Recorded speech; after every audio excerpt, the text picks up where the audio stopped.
안녕하세요, 속보입니다. 방금 전에 FOMC 회의가 끝났고요. 가장 핵심적인 내용들만 콕 집어서 예약을 해드릴 테니까 저만 믿고 따라와 주세요. 우선 파월 의장이 얘기했던 것 중에서 여러분들이 꼭 기억하셔야 되는 부분은 이겁니다. 가장 크게 변한 건 말이죠, 인플레이션에 대한 전망입니다. 제가 지난 3월 달에 얘기했던 거에 비해서 솔직히 말해서 인플레이션이 좀 올라가긴 했어요 라는 것이 이제 가장 중요한 포인트가 될 텐데요. 오늘 여러분이 꼭 아셔야 되는 건 이런 겁니다. 지난주 금요일날 고용지표가 발표된 다음에 금리가 급등했어요. 우악 하면서 난리가 났었죠. 그런데 어젯밤에 제가 여기서 잔다라고 얘기할 정도로 급박하게 정말 중요했었던 발표, 즉 5월달 물가지표가 생각보다 낮게 나오면서 금리가 다시 급락했습니다. 이 부분을 아시는 것도 중요한데요. 그런데 FOMC 회의를 하는 동안에 금리가 다시 올랐거든요. 그럼 이거는 왜 그런 건지까지 여러분들이 체크를 하신다면 완벽하게 정리를 하신 거라고 보시면 되겠습니다. 자, 우선은 제가 어제 말씀드렸던 것처럼 5월 CPI 찍었는데 와 진짜 너무 다행이다 라고 이야기를 제가 했었잖아요. 불과 몇 시간 전인데 이 내용이 사실은 주식시장에도 그리고 채권시장에도 많이 반영이 됐고 FOMC 회의에서 파월이 했던 이야기가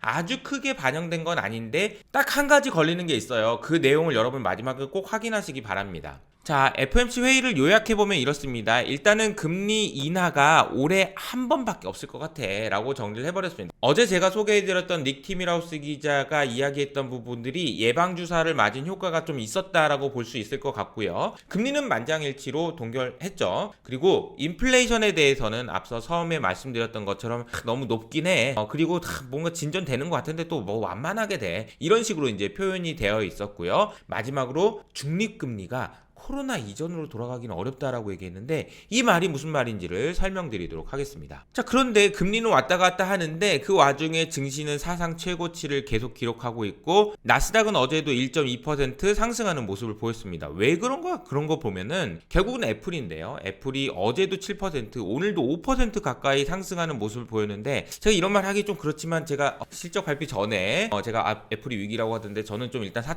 저는 샀다 이렇게 말씀드렸잖아요. 나쁘지 않은 상황입니다. 애플의 주가는 그래서 지금 사상 최고치를 돌파하고 다시 시가총액 1위에 등극하는 기염을 통했는데요. 저는 이렇게 생각합니다. AI 시대의 분명히 대장은 엔비디아인 건 맞는데 애플도 페이스메이커를 하면서 같이 올라갈 수 있는 충분한 여력을 가졌다라고 생각을 하고요. 그렇게 생각하는 이유가 제가 그냥요에서도 말씀드렸지만 이 부분에서 제가 설명한 내용이거든요. 한번 여러분 생각을 해보세요. AI 시대의 이전의 핸드폰은 이거였잖아요. 이 핸드폰은 터치 스크린입니다. 이런 식으로 하고 이렇게 하는 것을 통해서 기계와 소통하죠. 그러나 사실 이거는 너무나도 불편하잖아요. 이 요소가 이러면 말하는데 이게 너무 느리잖아요, 솔직히. 근데 만약에 말을 알아듣는 게 나온다면 굳이 이걸 쓰고 있을 필요가 있을까요? 라고 생각해보면 여러분 어떠세요? 다른 디바이스, 다른 것이 필요하지 않을까요? 라는 생각을 하고 있었던 거고요. 이 질문에 대한 대답을 생각해보면 이번에 애플이 나온 걸 보니까 애플이 그런 기기가 언제 나올지 모르겠지만 그 기기가 나올 때까지는 얘들이 애플의 생태계를 계속 유지하겠구나 라는 생각이 반영됐다라고 생각하시는 것이 맞습니다. 그냥 단순히 하드웨어가 더 많이 팔려 그거 아니고요. 그리고 또 한 가지는 혹시 그런 뭔지 모른 비전 프로가 됐든 뭔지 모르든 그런 디바이스가 나온다고 하더라도 그걸 혹시 애플이 만들 수 있는 거 아니야? 라는 생각도 할 수 있다라는 거죠. 어쨌든 애플이 보여준 여러 가지 혁신들이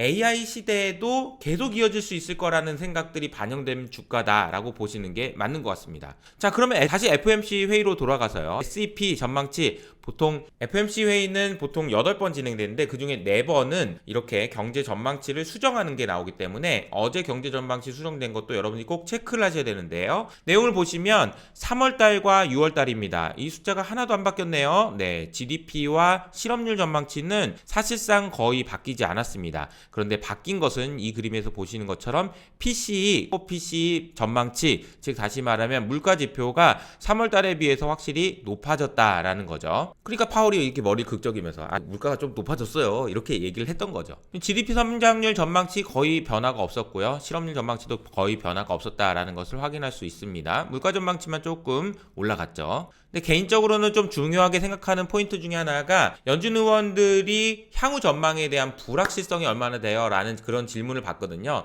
근데 GDP나 아니면 실업률 전망치에 대해서는 나 이제 이 정도 숫자는 확실히 맞는 것 같아 라고 이야기한 반면 물가에 대한 전망치는 이거 잘 모르겠어. 가 좀 더 올라갔다. 이게 자신감이 좀 떨어졌네 이분들. 그리고 점도표를 통해서 우리가 확인할 수 있었던 거 세 가지를 정리해보면 첫 번째, 금리 인하 횟수가 3번이 아니고 1번이 될 것 같습니다로 바뀌었고요. 두 번째, 25년 금리 인하 컨센서스가 이렇게 많이 산포되어 있었는데 좀 모아졌다라는 거. 세 번째는 중립금리를 의미하는 롱거런 금리가 올라간 것 같다라고 이야기한 사람들이 많았다라는 것이 포인트입니다. 종합적으로 블룸버그에서 평가한 AI가 평가한 파월에 대한 평가는요, 전반적으로 약간 지난번보다 조금 지금 무섭게 얘기하는 것 같은데 라는 평가가 있었다라는 걸 보시고요. 최근 숫자에 대한, 즉 물가지표라든지 여러가지 지표들에 대한 파월의 생각을 물어봤더니 파월이 이렇게 얘기했습니다. 굿! 좋아요! 하지만 not 엄청나진 않아요. 이렇게 평가를 했다는 거죠. 좋은데 좋지 않다라는 이야기네요. 그리고 금리 인하를 위한 확신에 대해서 이야기를 했습니다. 우리가 금리 인하를 하려면 인플레이션 잡힐 거라는 확신이 있어야 되는데 그 확신이 좀 더 부족해 라고 이야기했던 건데,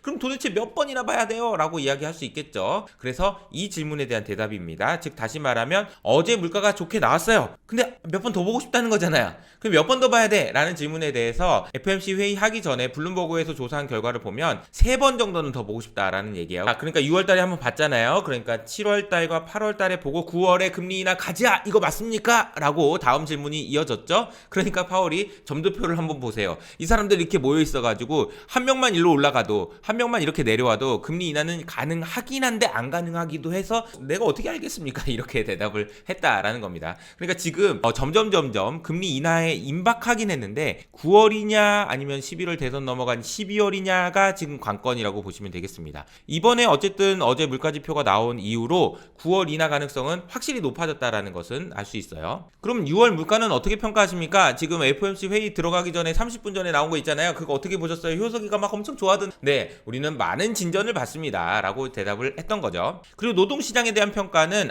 너무 많은 정책을 써서 지금 과열되어 있는 상태이긴 한데 코로나 이전으로 지금 돌아가고 있어요. 괜찮아요 라고 평가를 했고요. 자, 마지막인데요. 롱거런 금리, 즉 다시 말하면은 중립금리라고 이야기할 수 있는 금리예요. 자, 이 금리는 사실은 파월 의장이 그동안 이 금리에 대한 질문을 받을 때마다 이게 좀 딴 얘기를 하면서 피해갔었거든요. 그건 이론적인 이야기고 특별한 얘기 아니고 어제도 이런 식으로 얘기하긴 하다가 갑자기 뭐라고 얘기했냐면 이렇게 얘기했습니다. 사실 제 생각에는 어제 여러분들이 보셔야 되는 제일 중요한 말은 이 말이에요. 무슨 얘기냐? 코로나 이전으로 돌아가긴 어려울 것 같다. less likely라고 표현했는데요. 이 말은 무슨 말이냐면요. 방금 전에 보여드렸던 롱거런 금리, 즉 나중에 가더라도 금리가 이것보단 좀 더 높을 것 같아 라는 이야기를 하시는 분들이 많아졌다라는 이야기인데요. 이 이야기는 매우 중요한 의미를 갖고 있습니다. 다시 말하면은 우리나라는 지금 저성장 때문에 정말 고민을 많이 하고 있잖아요. 그런데 미국은 오히려 그냥 가만 놔두면 성장할 수 있는 그 성장의 폭 자체가 높아졌다라는 이야기예요. 왜 AI 때문인지 뭔지는 모르겠지만 미국은 진짜 훨씬 더 강해졌어요 라는 이야기이기 때문에 매우 중요한 의미를 담고 있습니다. 사실상 이 발언 때문에 물가가 마지막에 다시 오르는 모습을 보였던 거라고 보시면 되겠습니다. 자, 이 의미는요. 어쨌든 장기적으로 봤을 때 금리가 이 정도 수준이다라고 하는 그 금리 자체가 조금 올라갔을 수도 있다. 코로나 이전보다 올라갔을 수 있다라는 이야기는 지금 금리 수준이 높긴 하지만 이걸 내리는 게 맞느냐라는 질문에도 이어지기 때문에 그 기준이 된다라는 측면에서 매우 중요한데요. 그래도 지금 금리 수준은 5% 이상의 금리는 지금 좀 높긴 하지 라고 이야기했다는 것은 위안이라고 보시면 되겠습니다. 자, 마지막으로 정리하면 이렇습니다. 6월 FOMC 회의는 점도표에서는 금리를 동결했지만 올해는 금리 인하가 한 번만 있을 거다라는 이야기를 했다라는 점이 시장에 좀 충격으로 다가올 수 있었는데 어제 닉 티밀하우스 기자가 예방주사를 놨고요. 그리고 CPI가 잘 나오면서 기대감이 유지됐다는 측면에서 시장의 충격은 거의 없었다라고 보시면 되겠고요. 두 번째로는 인플레이션이 조금 좀 잘 안 잡히고 있긴 한데 그래도 나쁜 건 아니다라는 이야기, 그리고 금리 수준이 여전히 제약적이다, 높다라고 파월이 얘기했다는 점, 마지막으로 찜찜했던 거는 중립금리가 코로나 이전으로 가기는 어렵다라고 이야기했다라는 점은 곱씹어보시고 다시 한번 생각해 보실 필요가 있는 아주 중요한 포인트다라는 점을 말씀드리고 싶습니다. 어젯밤부터 밤잠을 설치면서 FOMC 회의를 보면서 열심히 공부를 하고 스터디를 하고 여러분들 알려드렸는데 오늘 영상이 도움이 되셨다면 여러분 구독과 좋아요 버튼을 잊지 마시고요. 저는 여기서 인사드리도록 하겠습니다. 감사합니다.